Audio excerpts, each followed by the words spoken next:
Holly. Hi, Jess. It's So so nice good. to see you again. So nice to see you again, too. Hello, everybody. Welcome to HeartMind Happy Hour. I'm your host, Holly Copeland, and I'm co-founder of HeartMind Alchemy Lab, where we blend this beautiful mix of technology and devices, consciousness hacking, meditation, awakening, neuroscience into one yummy energy healing into one yummy soup that is all the things that I love and so many people on the group love. And I am really, really excited today to have Jess Luibrand with us. Hello, Jess. Welcome. Hi, Holly. Thank you. Happy to be here. Yeah, I'm really excited. This is going to be an awesome show because Jess is a phenomenally awesome person. Jess was she was my instructor in Biofield tuning, which I am in the middle of working on a certification for, and was just very blessed to cross paths with her because she brings so much background and experience in a lot of the things that have interested me over my life path. And I'm just absolutely love your blend of ancient wisdom and modern science, which is also the theme of Heart Mind Alchemy. I mean, when I look over your bio and I see astrology and tarot, and then I see health sciences and biofield tuning, and quantum physics, and then just what I noticed about you in the class was just your beautiful articulate way of speaking and teaching about these things. Thank you. It really, really touched me. And so I'm just feel like you have so much to offer and bring to the world. And I'm just thrilled to be able to speak with you today. So thank you so much for being here. Thanks so much, Holly. Thanks so much for having me. And thanks for that wonderful introduction. That was very sweet. So thank you very much. Awesome. Well, let's launch in. So like I said, you have this yummy blend of astrology, tarot, science, quantum physics, interests, healing. And so would you just speak a little about your path and how it led you here, and with some key highlights of favorite moments and favorite key things along the way that directed you into the next part, took you down the next branch of the tree, basically. Totally. Yes. And Holly and I were laughing about this before because it's like my whole life story. So I was like, how can I fit my whole life story into little interesting tidbits and anecdotes? So when I was little, essentially, my dad taught me tarot and the I Ching and numerology and astrology. He always wanted me to have divination tools to figure out who I was, because I was put in a Catholic school for 9 years. So I think it was his apology to me to be like, they're going to try to make you conform, but here are these tools to figure out who you are and don't lose sight of who you are and your uniqueness. So I've sort of grown up with all of those things. So that has been a big part of my life, literally since I was a child. My dad is also very much into crystals. And so some of the crystals that I have and work with are crystals that I've had since I was a baby. And so crystals have been a huge part of my life as well. And we do use crystals in biofield tuning, which Holly and I will probably talk about later. And so then I essentially became an atheist early on because, sometimes going to Catholic school will make you an atheist, and it did. And then through my exploration of quantum physics, which was just a really huge interest of mine. And so I just read all the books that I could by Amit Goswami and the Holographic Universe by, I think, Michael Talbot, and a few other really key, really beautiful books. I realized that the double slit experiment that you can find on YouTube, it's a really good bite-sized understanding of quantum physics, but there's something called the observer effect. And so I realized that that there's an observer. So just because it's not, maybe a religious God, there is some sort of consciousness that is observing and affecting everything as it observes.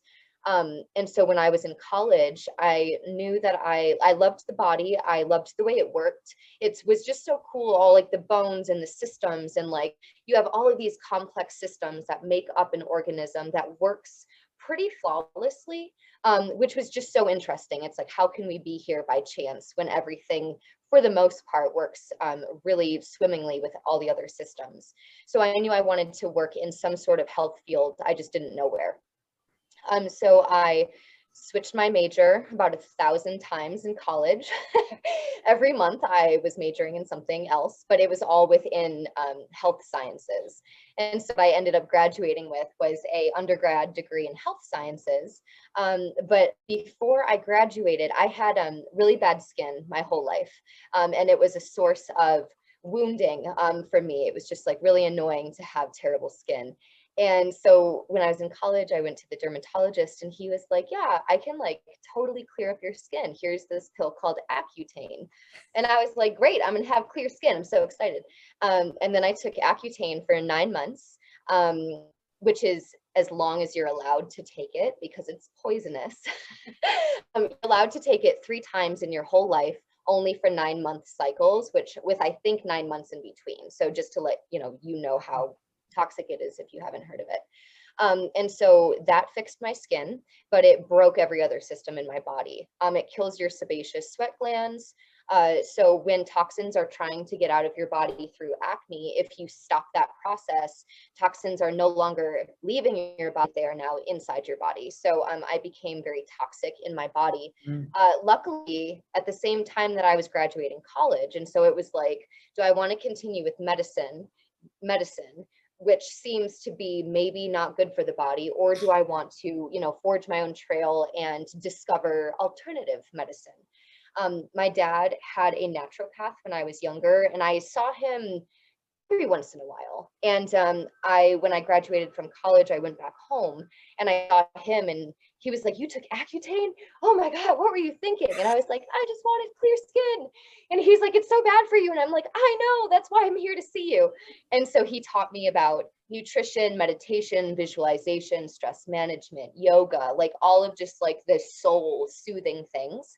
And then put me on homeopathic remedies, like organic powdery food to help my stomach be able to digest once again. Some adrenal support to really help like my overall like stress level and everything. And I was better within 6 months. 6 months of being super diligent on yoga, visualization, eating clean, doing all the things. Within 6 months, I actually felt a lot better. And like I was digesting again properly. I was sleeping again. I was doing everything again. So then I realized that the medical field is at questionable best because of how it treated me. And of course, this is my own personal story. So personally, I have been negatively affected by the medical community. The allopathic medical community. So it just really piqued my interest in alternative medicine because I was like, Ayurvedic medicine has been around for 10,000 years, or so they say. And traditional Chinese medicine has been around for 5,000 years. And that's all natural, like foods and supplements and acupuncture and studying, the meridians and the nadis and the marma points of the entire body. How interesting. So then I started going down that rabbit hole. And when I was going through that rabbit hole, I found something called thermography. So I went to school for health sciences.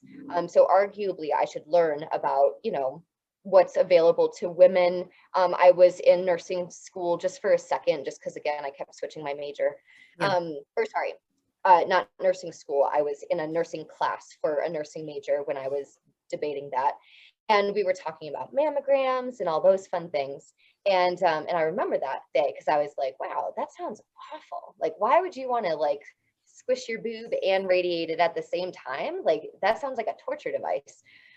So when I was studying and, learning all of these things about alternative therapies, I found something called thermography. And what that does is it measures the heat from your skin that radiates towards the camera, not like an X-ray or like a mammogram where it actually radiates towards your body. So this camera is a non-invasive infrared camera. You take a picture of a person and they get highlighted where there's more fever.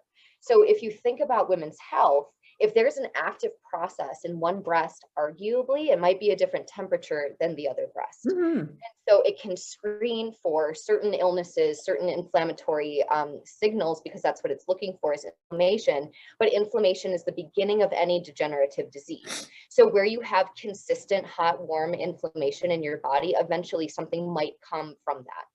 So then after I found that, I was like, oh my God, everything I know is a lie. So I just started studying everything. I watched like every documentary I could on food, on the dairy industry, on fluoride in the water, on the AMA, on absolutely everything. And then I moved to California to work at a subtle energy laboratory. And there I specialized in thermography, but I also researched the efficacy of energy healing on the client as well as the practitioner. And then it was just like, I was studying exactly what I've always wanted to study. I was so fully down the rabbit hole. I was like, not at the end of the rabbit hole, because there is no end, but I was definitely like really far down that rabbit hole, because it was like, I got to study not just like inflammation coming from the body and what we emit in the thermosphere of the body, which is subtle energy, but now I got to study subtle energy in an entirely different way. And so I just got to like map on how like you can look at the body in all these different ways, how you can map subtle energy, how you can quantify and qualify it to a certain degree.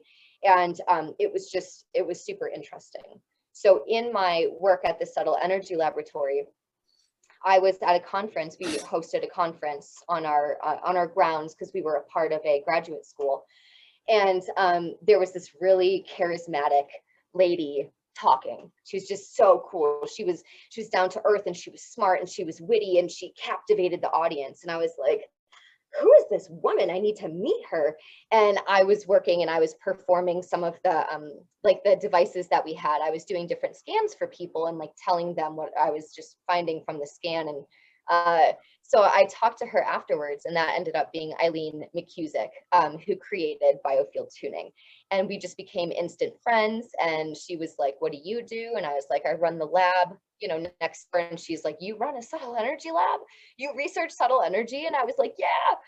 And then I was like, and you tune people and you bring them back into balance. And like, your modality is super efficient from what I've heard about it. And I was like, I want to do that. And so, we actually did a research project together in a Faraday cage on the at the school. Oh, wow. And yeah, it was really fun. So a Faraday cage, for those who don't know, is a copper shielded room. So there is no microwaves that is able to come into the room that you're in. Right. So it's completely shielded by absolutely everything. And so Eileen was doing a group session, and we were just measuring if anything changed, if the temperature of the room changed. We had something called a biophoton counter. So we were measuring how many biophotons were being like expelled by the session. We had something on there. Oh, and then I think we did a thermogram before and after, just to see if anything changed as far as thermal patterns on the skin. And then after that, Eileen and I were just separable. And so I became one of her original and lead teachers. I, before COVID, was the international teacher. So I can't wait till I get to do that again. Yeah. Really just traveling overseas. Yeah, so I do that, and I also do the research coordination for Biofield Tuning Institute now. So that is sort of like my life story, compacted as much as I could. Oh my gosh, there's so many things I want to ask you about. So the subtle energy research work that you did in the Faraday cage, can you just talk a little bit more? So like some of the findings that some of the most interesting findings from whichever kind of comes to mind, whether it was Biofield tuning or something before that, what really stood out to you? Something that I have always found most interesting about the biophoton counter is when I, have taken classes from Eileen, and we've talked about what we're finding in the field. We give off light. We literally give off light. It's something called a biophoton. It means light particle emitted by a biological organism. Yeah. When people are older or sicker or under a lot of stress, they actually can't hold onto their light. And so they leak it into their field. So anything that is electrical, such as we produces a magnetic field perpendicular to it. And so what our hypothesis is in biofield tuning is that what I'm finding in the field with my tuning forks is actually these packets of light. And that's been shown in a Faraday cage with a biophoton counter. So I think like that's the most interesting thing, is just that we're able to like physically count these biophotons in a Faraday cage. So again, so nothing is able to come in, like there's no Wi-Fi signals, there's no nothing, there's no telephone poles, nothing can come into the Faraday cage. It's grounded. Right. Yeah, so I think that's like one of the coolest things, because that just lets you know, I think when we're younger and we're in school, it's like the body is physical, the body is chemistry, the body is only what you can see. But then this whole unlearning process that we've all gone through, and that, probably a lot of the people who are listening, we all know this, is, our whole life has been a learning and then an unlearning and then a relearning of be like, oh, we're not just physical. Oh, we're mostly space, as it turns out. Oh, we do actually give off light. The heart, you can actually measure like 12 feet away from the body, like the energy of the heart. You do that with a superconductive quantum interference device, which goes by the acronym SQUID. Or super quantum conducting interference device. Yeah. So we can like measure the heart. So there's just so much more outside the body than we've ever really realized in the past. And so we're at a really cool time in frontier science and science of being like, what you see is not just what you get. There's actually a lot more going on. Our eyes are actually a filter. Our brain is actually a filter. The electromagnetic spectrum that we can visibly see is this big, but the light spectrum itself is like infinite. So it's just really cool how much there is that we just don't know. Right. And I mean, it's just the electric body, the electric health is just like at the very, in Western science anyway, is at the very beginning, really. I think so much of what you're saying. I mean, when clients come in and I just talk to them about, you are an electric body and you have this, biofield around you, which, traditionally is called the aura in, Eastern science or Eastern traditions, but to really make it real for them, and then start to bring in this newer science that's actually proving that out. And like what you're saying, that you can measure the heart 12 feet out, and we're not talking about woo-woo, woo-woo stuff. We're actually talking about things that have been measured in labs, and it's real. Totally. Yeah. Yeah. So I want to back up just a little bit, because we didn't really describe what biofield tuning is. And I just want to bring everybody into the family. So maybe if you just back up just a little bit and say what biofield tuning is, and then how it relates back to this sort of electric health model of the universe. Yeah. So biofield tuning is a sound healing modality that balances the nervous system with audible and inaudible sound. So we use tuning forks, which is why we call it biofield tuning. And we use weighted forks and unweighted forks. The weighted forks transfer the sound into vibration, and the unweighted forks just create a sound that propagates from the tines. And so what this modality does is it just is able to relax and balance the body through the science of resonance and entrainment. It's just what we call physics-based medicine. So it's the easiest example is like, if I had a guitar that was out of tune and Holly's guitar was in tune, Holly would play me her guitar, and then I would listen, which is resonance. And then I would slowly tune my guitar to match Holly's, which is called entrainment. And so when you have a body that's out of balance, there's like I said before, there can be these pockets of light in the field. And so as I'm combing through the field with my tuning fork that creates one tone, like my 174 frequency hertz, frequency hertz, for example. Like my one tone will all of a sudden change in pitch or timbre or tone or even volume. It will change. It will go up or down. It'll become muffled. It'll turn sharper. It will change in this interesting way. And then what I do is I just continue activating my fork and getting right back in that spot.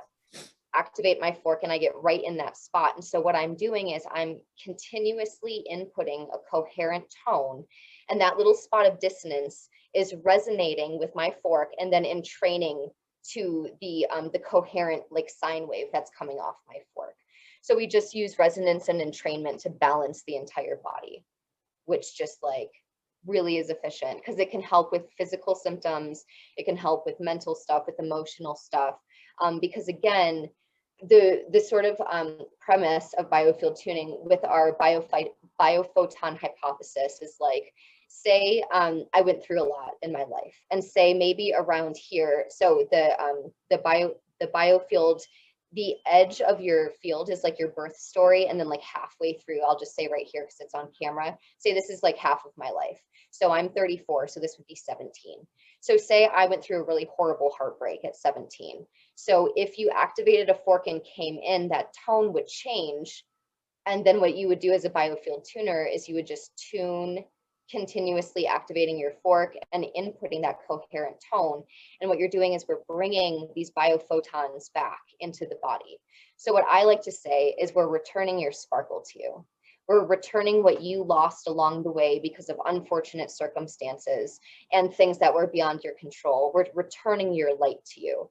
And so a lot of times people will say that they feel lighter, like literally lighter, like lighter and fluffier, but also lighter, like as in an emanation from them. And I think it's because we're returning light to the actual body. And so once you have more light in you, you are lighter, and you do feel lighter, also lighter in a heavy, dense sort of way, because if I have gone through a lot in my life, that means that I could have these dense pockets of light all around me. So the light isn't bad. It just lets, the biofield tuner know that I might have gone through something that made me lose light. It made me leak light.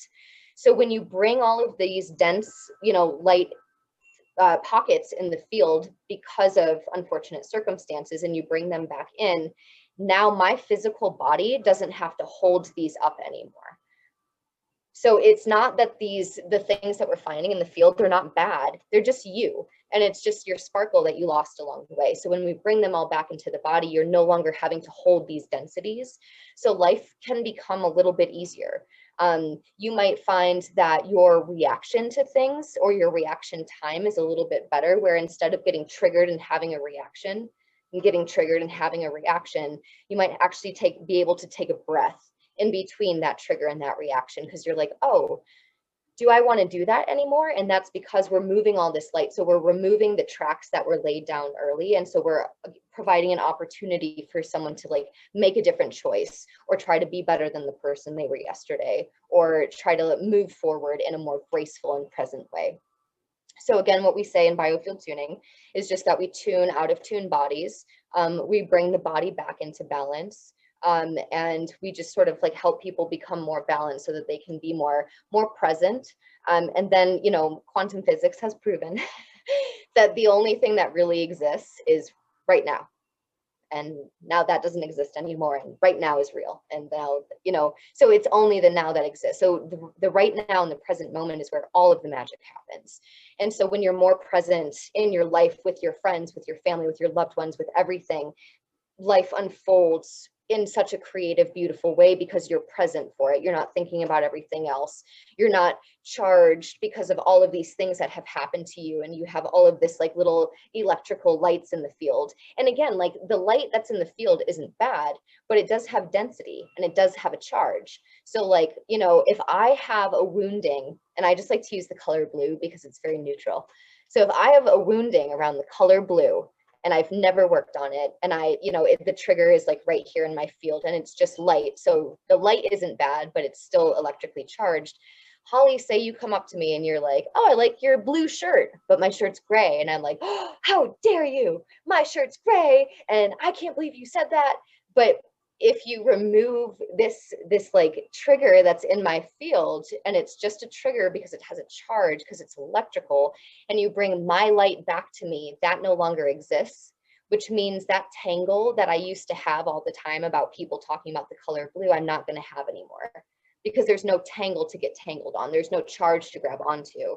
There's no like electrical component that is going to like send me anyway. Yeah. If that makes sense. It makes perfect sense. And I love your explanation and the musical instrument sort of, analogy, which I think works really, really well. Just help me understand. I love your beautiful, like you've lost your sparkle. So I'm imagining that, so these, yeah. So biophotons are out, like rogue biophotons are out in your field. Well, it's not their fault. it's like something happened to you and you're like, and then like you leaked light. So it's not like they meant to escape. Yeah. And it is you fundamentally, right? It's you. Yeah. So It's they're like little bits of you that are just not actually where they need to be, which is in your central channel and in yeah. yeah. Yeah, it's like it's your childlike wonder. You know, you look at kids and they're so bubbly and they're so full of life and they're so full of play. And then you look at some adults and they're like, man. And it's like, where'd your light go? Like, where'd your sparkle go? Like, what happened that you've like lost all your light? So what we do is we bring all the light back in. And what I say is like, it is your childlike wonder. It's your awe. It's your curiosity. It's like your zest for life. That's what we're bringing back because it's parts of you that you've lost along the way. So once you're like reunited with your biophotons, then it's like almost like you're whole again. Yeah, absolutely. What's one of the most surprising or amazing biofield tuning sessions where you've seen a transformation? I know you've worked on so many people. Is there is there a story or two that's just like a big wow that you could share with people to give them a sense for how powerful this can be? Well, what I like to say is in biofield tuning, you can have different types of magic can happen after a biofield tuning session. So some are physical, some are mental, some are emotional, and some I like to say are circumstantial. So it's like like I've tuned people before that have been in a life circumstance that they did not want to be in whatsoever at all. And then all of a sudden I don't hear from them for like maybe a month or 2 or 3, or even one time I didn't hear from someone for 6 months. And then when I saw them again, they were like, oh my God, after like we tuned, like everything changed. Like I moved and then I met this cool person and then I did this, and then I got a dog and now I'm surfing, and it's like everything. Like, so yeah, it's like, yeah, it's just, there's like so many things. I want to be mindful of like, protecting people's stories. So, but yeah, things like physical things can get better. Mental things can get more balanced and more reasonable. Emotional things can feel better. Triggers can lessen. Presence can grow, and life circumstances can change in like the best way. Yeah. Yeah. Okay. That's fair. It's a great answer. Thank you. And so can you tie this, because of your beautiful, eloquent way of talking about quantum physics, which is, you know, and in the electric universe, can you tie this for us in a little bit bigger kind of bow around how it fits in, our own electric health fits in with the larger quantum universe and connection between people? Is that a fair question? I can try. I don't have a degree in quantum physics, but I'll do my best. Just from your perspective, how you sort of, how the story works for you. Yeah. So everything is holographic. Everything in the world like sort of contains itself. So like what we know about the human body is that the human body is holographic. You've heard of reflexology. Reflexology contains all of the organs in the hands, in the feet. You've heard of the auricular chart, that all the organs are contained in the ear, in the brain, even in the tongue. In the mouth. I've heard in the teeth. Yep, in the teeth as well. So everything is holographic. So like when we do a tuning session, we might work on like one particular chakra. Say we work on the left side heart, which can hold sadness, grief, and loss. If I'm tuning, or any biofield tuner, not just me, if I'm tuning the left side of the heart and I'm working on sadness, grief, and loss, I'm not only working on sadness, grief, and loss on the heart. I'm working on everything. That might be the first layer that needs to peel off to get to the second layer. But what I'm doing, I'm doing one thing, but it's helping the whole. Right. And when it comes to electric health, again, everything in our body is electrical. Like our heart impulses, our brain synapses, our muscles, everything is electrical. And so having a high electrical health or a high voltage can help you pretty much just integrate everything better. Because like if you're eating shitty food and you're hanging out with shitty people and you're watching shitty TV, like you're not going to feel vital. You're going to kind of feel like meh, like low electricity, like low voltage, low energy. But if you fill your body with like, you know, like healthy, like colorful fruits and vegetables and like delicious juices and like all of the good things, and you sleep well, you are raising your voltage so that you can integrate like all of these processes better. It's essentially just a way to like live your best life and like live the life that you deserve to live, is just being in high voltage and high electrical health. Yeah. Yeah. And I'm trying to think of the name of the guy who was it Osterman, who wrote a book of just about living high voltage. I can Google Yeah. it for you. Yeah. Anyway, there's this is an area of just that, what you said. There's actually a pretty vibrant community of researchers and people who have written and studied about, if you just paid attention to that, if you just looked at voltage. And he talks about like how cancer is a result of your voltage being below basically a certain level. And if you just pay attention to that, actually, just like you're saying, it actually affects everything. Yeah, disease grows in an acidic body. And disease cannot grow in an alkaline body. So alkaline, again, is like that leafy greens and blueberries and like the darker colored fruits and everything. That is an alkaline body, which it doesn't support disease. It's the terrain of your body. If you're consistently eating fried food, processed food, dairy, blah, blah, blah, then you have an acidic body, and that is where disease thrives. Right. Right. And so the science of grounding, the science of making sure, which is another way of keeping your, on a more basic, your body running at a non-acidic, more basic level, is always to start to pay attention to actually what your voltage is doing for your health. Yeah. Yeah, and I mean, just like making sure you're hydrated. Like the more hydrated you are, the more electrically conductive you are. So, a lot of us are walking around dehydrated because we're not drinking enough water, and like this summer is so hot. Yeah. But the more hydrated you are, the more electrically conductive you are. The more electrically conductive you are, the higher your voltage is, the more you can ground, the more you can receive negative ions from the earth that help with sleeping, healing, all of the things. And the more you can release your positive ions in the ground, which are also known as free radicals. And like we see free radicals in beauty commercials all the time. Like free radicals are making you age. It's just another word for positive ions. So the more you get out in nature, the more you have a tree canopy above your head, the more you hug a tree, the more you take off your shoes and walk barefoot in the grass, you are releasing your positive ions into the ground, and you are receiving negative ions from the ground. And there's tons of studies done. I mean, there's an entire book dedicated to the science of grounding. Yeah. Yeah. I absolutely am a huge believer in the science of grounding and in paying attention to that. And, doing the things, right. Getting the pillows and, sheets that are grounded, getting a grounding mat under your desk. And, people can go off and learn about that. There's a ton to learn. I got my entire family like grounding sheets. Yeah, me too. That was last Christmas. That was like 7 Christmases ago. Well, there you were. Yeah, you're 7 years ahead of me. It's just I worked with the guy at the lab who did the science on earthing and grounding, so I was ahead of the game just because I literally knew the scientist who performed the research. So I just got lucky. Oh my God, that's incredible. She worked with him. Wow, that's fantastic. So it really for people just because I love that the interview has gone in this direction a little bit from a personal health point of view. Like to start to think of your body as an electric body, start to pay attention and think about your voltage, and then do the things that will increase your voltage. What I'm hearing you say is everything from grounding and paying attention to what you eat for your, to not have an acidic environment.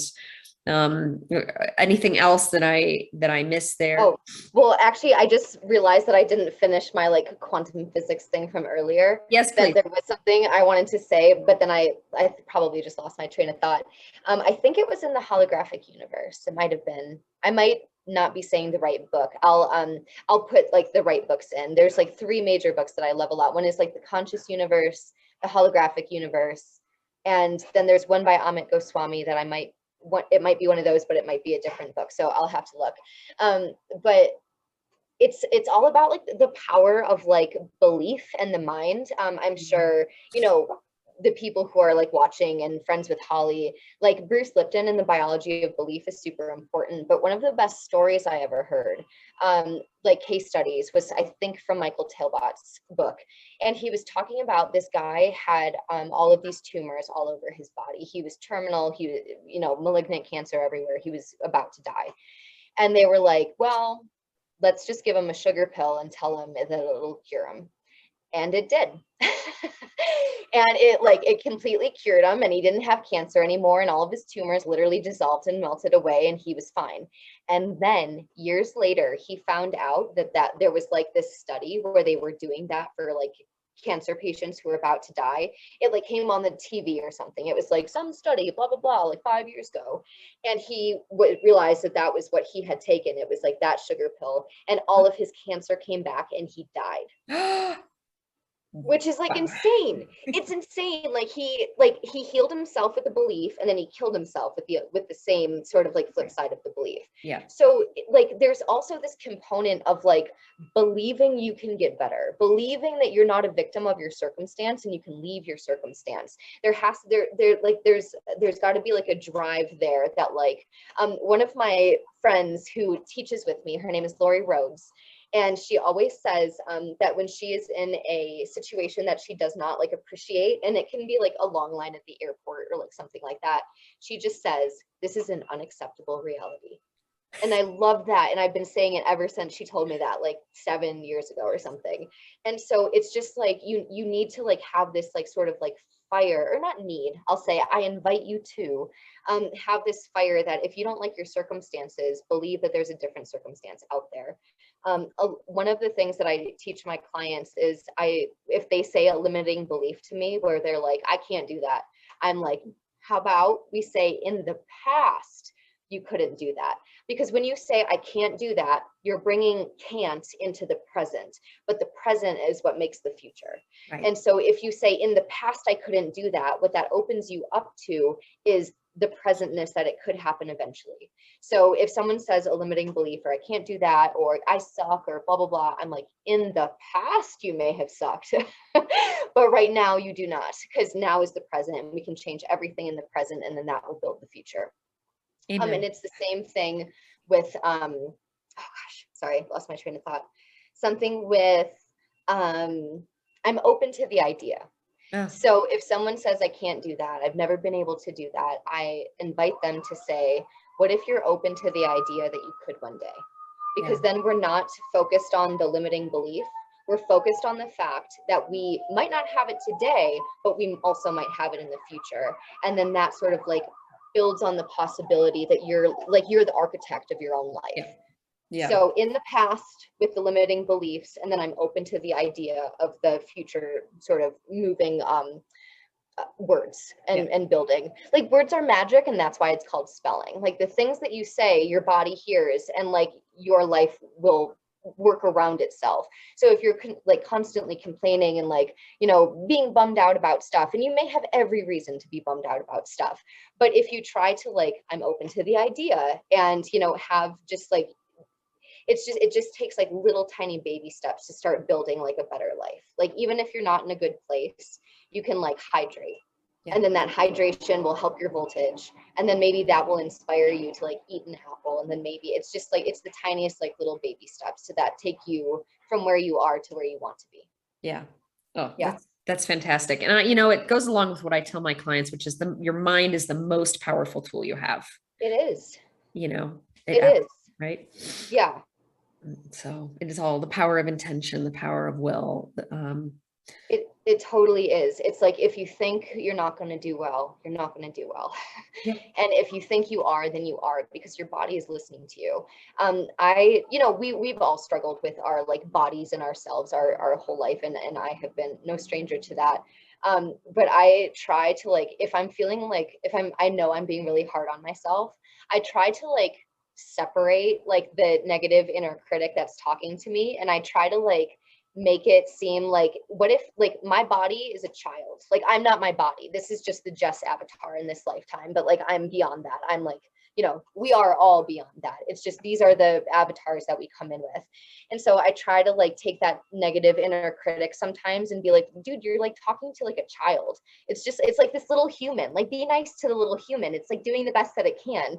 And it's, you know, it's limited in what it can do. And that's fine. So just be kind to it. Like sometimes it wants pizza, give it pizza. Like just like be gentle with it. And I think like that's one of my favorite quotes, I think, is be gentle with yourself. It's from like an Max Ehrlichman poem, but one of the phrases at the end of the poem is, you are a child of the universe and you deserve to be here, so to be gentle with yourself. And it's like, oh my gosh, you're right. I should be gentle with myself. Like, this is such a cool obstacle course that we're all in, and we're all like learning things, and like we're leveling up in life, and we're going to the next level, and you know, it's just exciting. And yeah, it's just exciting. Yeah. That thinking of yourself as an avatar, I mean, it really goes along with, you know, everything that I know about non-duality and consciousness, and that we really are not the body, and we really are not our thoughts, and we're not our emotions. I mean, it is all one, you know, one consciousness. Totally. Yes. Right. But there's no actual self-existing Holly or Jess that like a little mini self in there. It's this avatar that, you know, consciousness has put on these clothes, you know, to unfold, to sparkle, to experience, you know, this form. Yeah. I mean, how fun is it? Yeah. Sorry, I didn't interrupt you. No. I want to hear, how fun is it? It's just like, it's so like this, like I kind of perceive the world as like a video game. And it's just like how fun it is to create your own video game, to like create and build the life that you want. And like, if you don't like your circumstances, leave them and create better circumstances for you. Like you are like the architect of your own life. And it's just,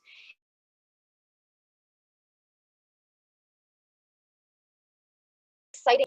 Jess from long ago, when Jess was a child, I know that she'd be proud of me. Like I know that I turned into what she wanted to be, but she didn't even have the words or the understanding. But like I think that that's important, is to just like have, if your little self is proud of you and your older self is proud of you, I think like you're doing really good. Like I think that that's all you need in life, is if little you is proud of you and older you is proud of you, then you're doing awesome. Love that. Those are the only two people you ever have to impress, is little you and older you. It's true. And because there's no thing as time and space and distance, as teaches quantum physics, I send energy back to little Jess, and I receive energy from older Jess. Like if I'm having trouble making a decision or going through with something, I might call on older Jess just to like help me out. Or like, because I was depressed when I was in high school. There was like some very serious bouts of depression I went through, and I don't really know how I got through them. But then I heard a quote that said, oftentimes we needed who we are now when we were younger. And it like exploded my brain, because I was like, oh my God, what if the only way I got through things then, because I mean, there wasn't really any reason why I got through them, but I did. But maybe it's because I actively send energy to past Jess and actively call on the wisdom of future Jess. Like what if we all have saved our own lives without even knowing it, just by sending energy, or like thanking or having gratitude for our bodies, or the things that we went through, or the circumstances that we've overcome. I like to say that it's important to grow through what you've gone through. Like everybody goes through some awful shit, but and you can do it gracefully, you can do it not gracefully, but if you grow through what you've gone through, even if it's a difficult growth, you've still done it, you've still evolved, you've still like leveled up in the video game of life, you've still tried, you've still showed up. And again, if you're doing all that in the present, that's like what the future has for you, is like it sees you working so hard, it sees you self-reflecting and and getting counseling or getting whatever it is that you need. It sees that actively, and it's like, okay, so then that's the future that we're building, is a good future, like well-rounded mentally, emotionally, physically, spiritually, just all of the things. Yeah. Oh, I love what you're saying about the calling on future Jess, or sending things back to child Jess. Or, I've never heard anybody articulate it that way or think about it that way, but I'm thinking about some recent conversations I've been in with the scientist Julia Mossbridge at IONS, who works a lot in time, sort of this multidimensional layer of time, and actually working with using time as a way to heal. And it really resonates what you're saying in this same way. And it feels right, doesn't it? Like that you could call on your future self for advice. Yeah. Or you could send healing back to your past. I know.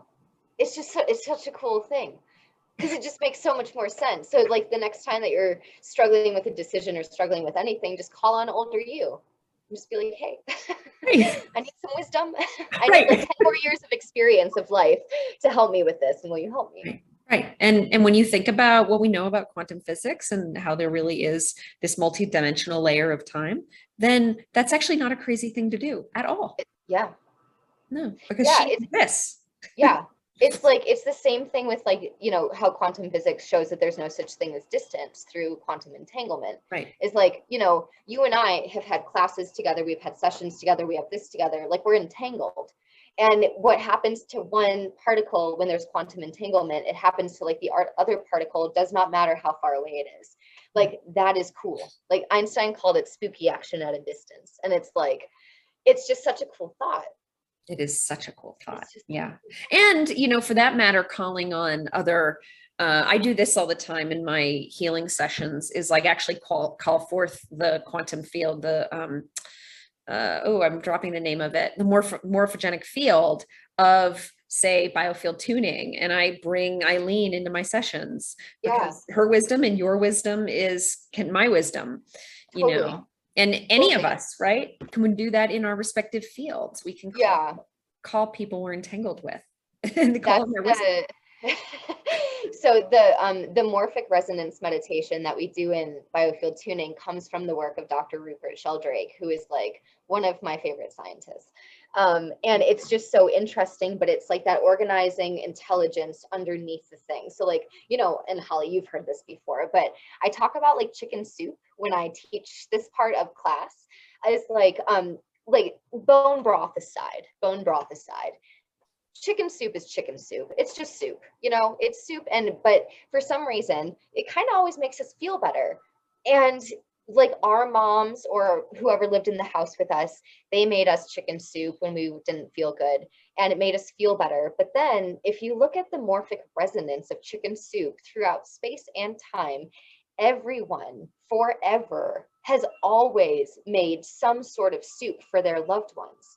So there is not just chicken in that chicken soup. There is a morphic resonance of love and compassion and trying to make a loved one feel better. Like there is absolute magic in chicken soup.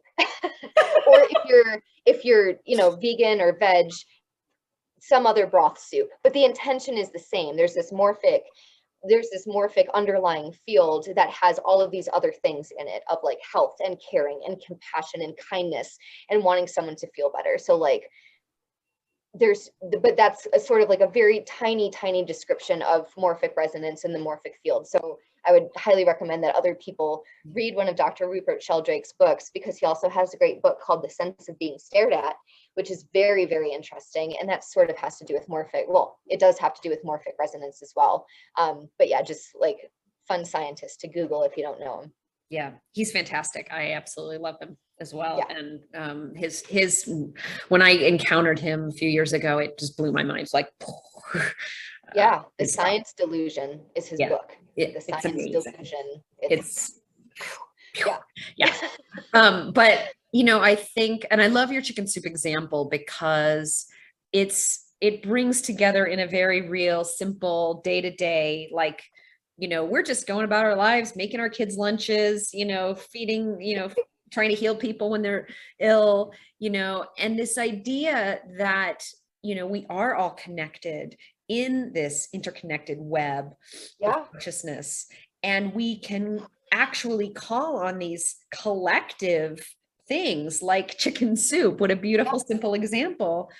And to me, it's this, we're not alone. I am not an independent body and an independent, you know, self. I'm in this connected field, and I can call forth elements. Yeah. Yeah. We're a cell in the organism that is like the universe. We're just a tiny, tiny cell. And we're all in this together. Like Holly, just what you said, we're all in this together. Like we're just all in this together. So might as well be nice to people. Exactly. When you break it down, just be love, nice. When you break it down, love actually is the only thing there actually is, you know. Yeah, it's true. It's the one thing that really exists. Yeah. And the present moment. Yeah. As far as quantum physics. Or the now, the eternal now, right? I just had to drop that in there. Yeah. Yeah. It's it's love in the eternal now. And therefore, I mean, from my perspective, all pain is just the calling card back to the love that you truly are. Mm-hmm. Pain is just our body's way of saying, I'm not feeling the love, Mm-hmm. Actually, so sorry, I have another story. Yes, please. When I was living in Bali, I got like a little, it wasn't like a fortune cookie because it was at this vegan restaurant, but it had like a little tiny thing. And I had never heard this quote before. And I'm not even sure if it's like a quote from someone famous, but I also haven't checked. But it said, pain is the breaking of the shell that closes your understanding. Encloses. Pain is the breaking of the shell that encloses your understanding. And I was like, man, that's amazing. Like, that's amazing. Like, that was a fortune cookie? Yeah. At a vegan restaurant in Bali. And yeah, in Ubud. It's called Sage, the restaurant. Yeah, but it, like when I got that and I read that, I was like, holy crap, like that is so profound, because like when we are in pain, it's like there might not be something that we understand, and then as soon as we like go through and grow through that pain, all of a sudden that time and that like perspective looking back, we're like, oh my God, I needed that because of this, this, and this, and this, and now I'm here because of that pain, and now I understand. And it's like, yeah. Right. Yeah. It's just the pointer back to love. And when we get back to love, then we understand. Yeah. And then we get it, why it happened. Yeah. So I know we're running out of time, and I want to close by asking what are you exploring and excited about as like the next elements of transformative health, or around the, quantum field and quantum health and electric health? What kind of things are lighting you up in your world?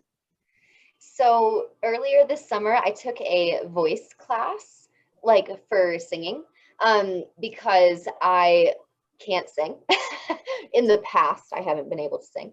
And so moving forward, just because I do so much work with sound and vibration, to me, it makes sense to take voice classes to access not even like a singing voice, but like a sort of like vibrational voice where I can like speak out from like my chakras, like that kind of thing. I don't mean like la la la.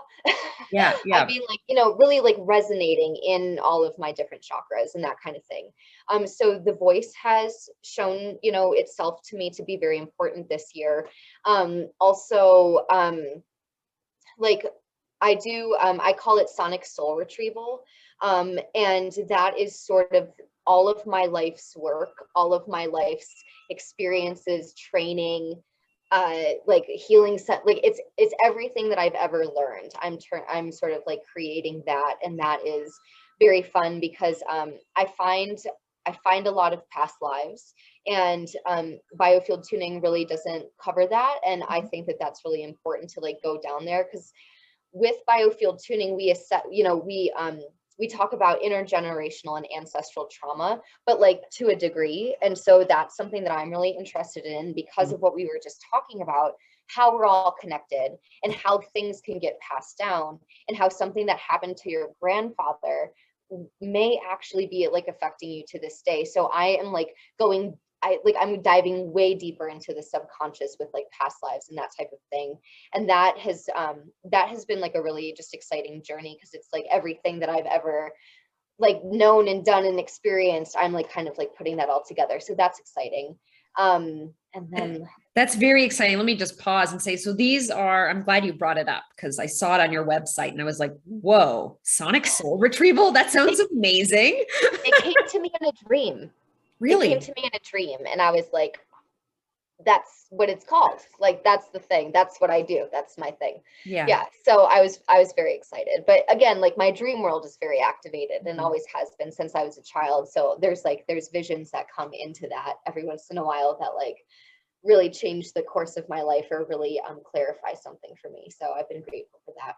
That's amazing. And so these are sessions, are they remote, in person, both? Yeah, remote sessions. All I do is remote sessions, just because, well, all the reasons. Yeah, so I do remote sessions, and I'm not sure if you're going to link my website or something, but I assume Definitely. that will be linked. And yeah, I have a work with me tab at the top of my website, and you can just send me a message and I'll respond to you. I respond to everyone, and yeah, get you scheduled. That's amazing. And I just want to read this quote that's on your website, because if I may, because it just really touched me. Can I read the Clarissa Estes quote? Yeah. Yeah, I love her so much. Oh my This gosh. is so beautiful. The doors to the world of the wild self are few but precious. If you have a deep scar, that is a door. If you have an old, old story, that is a door. If you love the sky and the water so much, you almost cannot bear it, that is a door. If you yearn for a deeper life, a full life, a sane life, that is a door. Right? Amazing. Yeah. That's So Clarissa Pinkola Estes. yes, she is the author of Women Who Run with Wolves. And if you have, and you, I mean the plural you, if you have not read that book, I would highly recommend it. She is incredible. She's absolutely incredible. Yeah. Yeah. Yeah. Just I like, there's just so many gems in that book that you read, and like your soul explodes with understanding and witnessing, and having her, witness you, because it's something that you've always known but you've never been able to put words to. And then she's like a poet, but she's also has her PhD. So the way she writes this book is like poetry, but also like PhD level psychology and understanding and analyzation of or analyzing of humans. It's like, she's amazing. She's amazing. yeah. So Women Who Run with Wolves is the book. It's an old book. It was around my house when I was growing up, and yeah, I feel like I read parts, but I'm definitely going to go back and read it again. Yeah. So good. Oh man. Is there anything else before we close that I didn't quite ask, or you'd like to share with people that feels important to share? Yes. I think that this is how I ended one of my last talks as well, is just to go in nature. Nature, I think, I grew up, even though I grew up near Detroit, I grew up in the woods, because my house, I was lucky enough where my house backed up into like woods and a river and a park and all these things. And I really think that that shaped a lot of who I am, because like I was just always like running wild through the woods, and like my imagination was always just like free to explore. And being in nature, like Holly and I discussed, it's the grounding, it's the earthing, it's receiving negative ions, but it's also the clarity of the air, and like the fact that like you are nature. So when you're in nature, like there's this like beautiful union between your soul and the soul of nature. And I think actually on my website, that's the top quote on my website, what Holly just read. But the bottom quote on that still first page is a Joseph Campbell quote that says, you have to match your heartbeat to the heartbeat of the universe. And so one of my most important things is to be in nature. If I go on walks, if I travel, anytime I'm traveling, I'm usually hiking or in the river or doing something. It's just so important to like have that that like sacred time, that spiritual time with nature, just like by yourself or whatever, but just definitely getting out of like the city or your house and making time to like, sit and stare at a tree for a little while. It's very therapeutic. Oh, I love it. Yeah, I totally love that. And as somebody my life has revolved around nature and camping as well. And I moved to a place that was surrounded by nature. So I just love that you added that. I completely agree. It's so nourishing and replenishing in so many ways. And we've really lost touch with that. Yeah. So awesome. Oh my gosh. You are amazing. You inspire me so much. Your energy, your passion, your brilliance, your beautiful creative blend of Jess. You just make my heart go pitter patter. Thank you for Holly. I appreciate that so much. And I just accept all of that love. Thank you. Thank you. And right back at you. I absolutely adore you. Oh, thank you so much. And thank you everybody who has watched this interview. We really appreciate you spent a little bit of time with us today, and just tons of love, and hoping that your light, your biophotons, what did you say? Your star, Your sparkle. your sparkle, just Sparkle. sending you sparkle.